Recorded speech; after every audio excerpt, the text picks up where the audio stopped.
Les gars, le moins qu'on puisse dire, c'est qu'on a pas mal d'incertitudes sur les marchés pour le moment. Le Bitcoin est toujours en train de descendre et rien que durant la semaine dernière seulement il a chuté de presque 20% comme vous pouvez le voir. C'est pourquoi donc on a pas mal d'incertitudes, pas mal de personnes se demandent ce qu'elles devraient bien faire en ce moment même et heureusement pour elles on a quelques graphiques ici qui nous indiquent des choses importantes à savoir afin de prendre cette fameuse grosse décision financière. Les gars, je vais vous parler aujourd'hui de quelque chose de gros qui se trame sur les marchés traditionnels également. On va ensuite parler de ce que ce décret présidentiel de la part de Joe Biden va pouvoir vouloir dire pour les cryptos et bien d'autres choses encore. Donc bienvenue à tous, je m'appelle Maxime et je vous apporte chaque jour des nouvelles vidéos en français sur les crypto-monnaies en vous apprenant comment vous faire de l'argent sur ce marché. Si vous êtes nouveau sur cette chaîne, alors soyez sûr de vous abonner et d'activer la cloche dès maintenant. Et tout ceci étant dit, sur notre intervalle de 4 heures comme d'habitude, eh bien vous pouvez voir qu'on est toujours en train de chuter, on se trouve toujours au sein de cette boîte orange. Sur ce graphique, on est toujours en train d'essayer de dépasser ceci à la hausse, on n'a donc pas été en mesure de le faire, mais en même temps on n'a pas non plus de cassure à la baisse, ce qui est cool. On se trouve toujours au sein de cette zone importante, donc vous pouvez voir qu'hier, on a vu une chandelle rouge plutôt conséquente. Ici, en fait, on a chuté donc de 6% en une seule chandelle de 4 heures. Et tout ça est donc lié à la nouvelle qu'on a eue dans la journée d'hier. Et je vais évidemment vous parler de tout ceci plus tard dans cette vidéo. Mais premièrement, parlons un peu de tout ceci. Tout d'abord, sur l'intervalle journalier, comme vous le savez, je vous ai parlé de tout ceci durant les quelques dernières vidéos. Donc ouais, en gros, on est toujours en train de se heurter à ce niveau de support important sur ce triangle. On garde bien sûr un œil sur tout ceci, les gars, on continue de surveiller ce graphique et on va voir si on va pouvoir obtenir une percée assez propre à partir de cette formation en question. Ah, et aussi d'ailleurs, on a cette formation sur le RSI, je vous disais également dans la vidéo d'hier que le RSI est important à surveiller également, donc sur le journalier, je garde un œil sur toutes ces informations pour vous apporter des nouvelles mises à jour.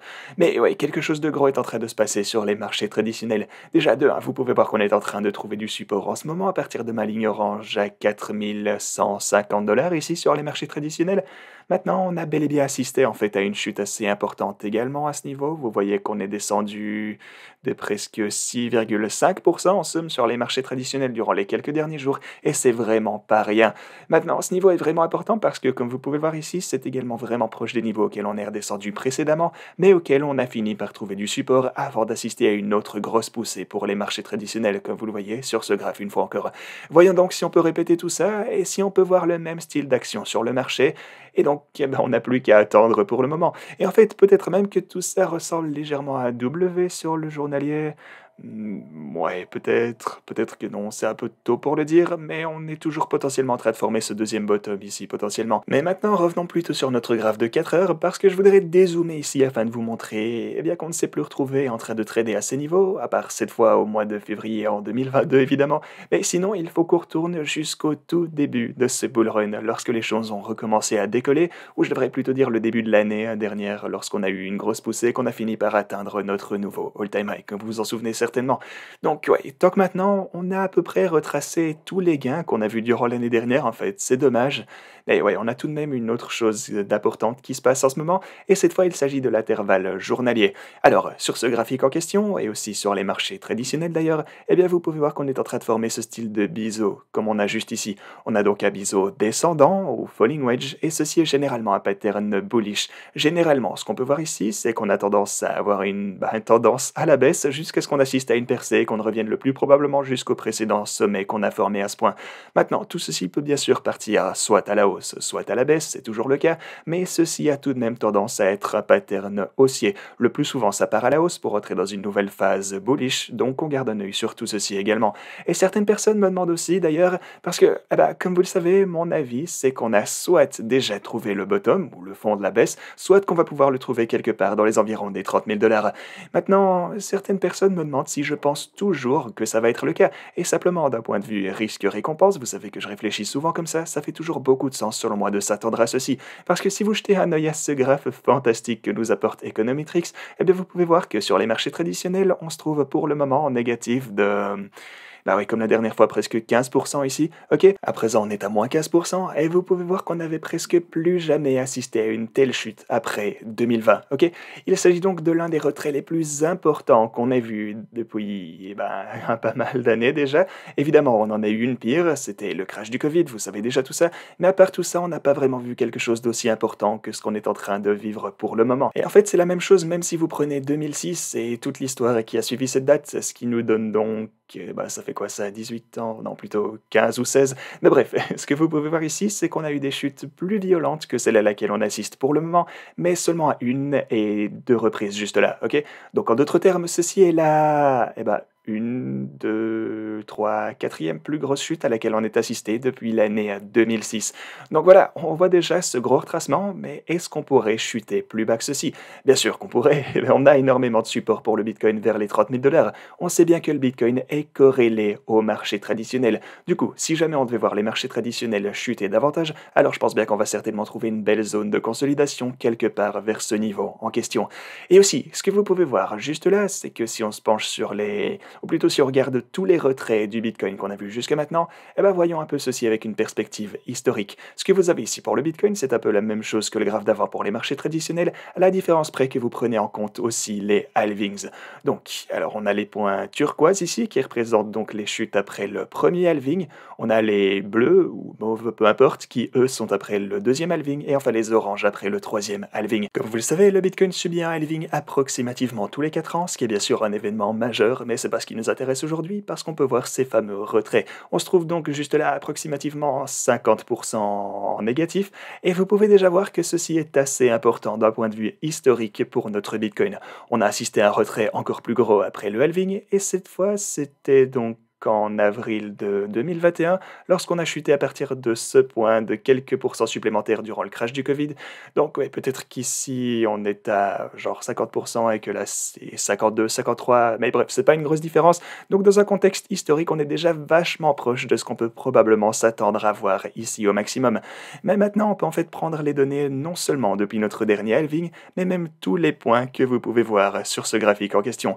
Maintenant, ce qu'il faut prendre en considération, c'est que forcément, lorsque le Bitcoin était bien plus jeune, disons après le premier ou le second halving, on avait bien plus de volatilité. Vous allez probablement voir de plus gros retraits, étant donné qu'il n'a pas encore trop maturé, vous avez des plus grosses poussées, mais aussi des plus grosses chutes, et donc vous pouvez alors voir qu'en 2013, on a assisté à un retrait qui lui est revenu jusqu'en négatif de 69%.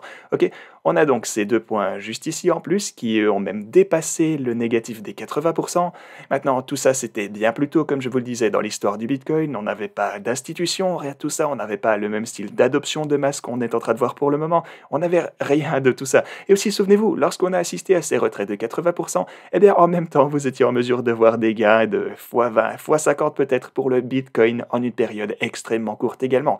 Donc voilà, il faut qu'on prenne en compte que la volatilité était bien plus haute, donc on avait le potentiel de chuter bien plus violemment également. Et en sachant tout ça alors, est-ce que vous vous attendez réalistiquement à ce qu'on revienne jusqu'à des niveaux historiques ici, à des moins 80% par exemple? Perso, je ne pense pas qu'on reverra ça un jour, les gars, et c'est pourquoi je vous dis qu'aux alentours des 30 000 $, je pense qu'il s'agit d'un bon candidat afin de pouvoir former le fond de cette baisse pour le Bitcoin. Évidemment, c'est pas un conseil financier, mais je pense vraiment que ça se trouvera dans cette zone en général, car l'histoire nous a prouvé qu'on ne voit généralement pas de retrait plus gros que ceci à travers l'histoire de la vie du Bitcoin. Mais on verra bien, les gars, évidemment, seul le temps nous le dira. Peut-être que si vous pariez sur une catastrophe planétaire ou que quelque chose de dingue se passe, alors oui, on pourrait évidemment chuter à des niveaux inconnus. Mais par exemple, ça fait une éternité que les gens vous disent que les marchés vont se casser la figure. Ils disent ça depuis 2008. Et regardez, depuis 2008, on... Bon, ok, on va prendre un moment sur ceci en fait. Donc ce que vous voyez ici, c'est que les marchés traditionnels viennent de chuter de 15% à partir du sommet juste là, jusqu'au fond d'il y a un moment. Donc ok, c'est vrai que c'est déjà beaucoup, mais souvenez-vous, durant tout ce temps, ces mois et ces années qui viennent de passer, on a des personnes qui criaient partout que les marchés traditionnels allaient voir un gros crash jusque... on pourrait croire jusque zéro si on les écoutait. Et vous voyez qu'à chaque fois qu'on a... Regardez par exemple ici en 2020, on a eu une grosse chute de 10%, mais on a continué pour former un all-time high. Et aussi durant le crash du Covid, certaines personnes ont dit qu'on allait redescendre à des niveaux extrêmement bas et qu'on allait voir à moins 95% parfois sur les marchés traditionnels. Et que s'est-il passé? Eh bien, on a vu un crash, c'est sûr, mais il n'a pas fallu longtemps avant de former des nouveaux sommets une fois encore. Et si vous dézoomez totalement sur l'intervalle hebdomadaire, cette fois pour les marchés traditionnels, à travers l'histoire, à chaque occasion, au fil du temps où on a assisté à ce genre de chute lors d'événements importants, ou même de type Black Swan, il y avait toujours bien quelqu'un qui allait vous dire que les marchés mondiaux allaient se réinitialiser et que toutes les bourses allaient chuter jusque zéro. Maintenant, si c'est pas encore arrivé à ce point, est-ce que vous pensez que ça va arriver cette fois-ci? Est-ce que les gens qui vous disent que les marchés traditionnels vont chuter en tout de 95% ont raison? Est-ce que cette fois, c'est la fois de trop? Peut-être honnêtement, mais tant que maintenant, ça n'est jamais arrivé. Les probabilités sont en notre faveur et je ne pense pas que c'est sur le point d'arriver. Je pense que la Fed va d'une manière ou d'une autre continuer à soutenir les marchés, exactement comme ils l'ont fait en 2020, afin de leur redonner un peu de force quand il le faut. Mais alors, qu'est-ce qu'est-ce que tout ceci va vouloir dire pour le Bitcoin? Qu'est-ce que ça veut dire pour les altcoins et tout le reste du marché des cryptos? Eh bien, on n'en sait encore rien, mais tout ce qu'on peut faire pour le moment, c'est simplement de surveiller cette situation. On va continuer de voir comment tout ceci va se dérouler prochainement, et lorsqu'on aura davantage d'informations, on pourra alors prendre de meilleures décisions financières. Donc voilà, c'est tout ce que j'avais pour vous aujourd'hui, les gars. Non, en fait, j'avais presque oublié. Juste un petit mot sur le décret exécutif du président Biden. Alors, hier, on a pu voir partout sur Twitter que ce mercredi, le président des États-Unis va demander un rapport, ou plutôt un ordre exécutif, et... Bon, enfin, voilà exactement ce qu'ils ont dit. Le décret de Biden instaure une deadline de 180 jours afin d'obtenir une série de rapports sur le futur de l'argent, ainsi que le rôle que vont jouer les crypto-monnaies dans ce paysage en évolution. Donc en gros, c'était une annonce pour annoncer une annonce. Parce qu'en gros, eh ben, ce mercredi, il est supposé en fait annoncer qu'il compte ouais, qu'ils vont demander en gros ce rapport et qu'à partir de ces rapports, ils comptent alors instaurer davantage de régulation sur les crypto-monnaies pour faire simple. Donc ce qu'on doit retenir de tout ceci, c'est que eh ben, d'ici 180 jours, on pourrait voir un changement significatif dans les règles concernant les crypto-monnaies. Il s'agit d'un pas vers la création d'une monnaie digitale de banque centrale, nous indique la source en citant un élan important derrière un tel mouvement au sein de l'administration de Biden. Donc encore une fois, eh ben, on sait rien de concret. Il s'agissait juste de l'annonce d'une annonce qui va arriver ce mercredi. Et là, ils vont annoncer une annonce qui aura lieu dans 180 jours, pour tout vous résumer. Donc voilà, évidemment, on garde un œil sur tout ceci, mais on a vraiment le temps de voir venir. Et si jamais, les gars, si vous voulez obtenir 4530 $ sur Bybit, alors utilisez mon lien juste ici. Vous avez C-Trade avec 8000 $, Femex avec 3500, vous avez la plateforme AAX si vous voulez gagner des revenus passifs sur vos cryptos, et Delta Exchange si vous souhaitez trader des options. Voilà, merci beaucoup d'avoir regardé, et quant à moi, je vous dis à la prochaine.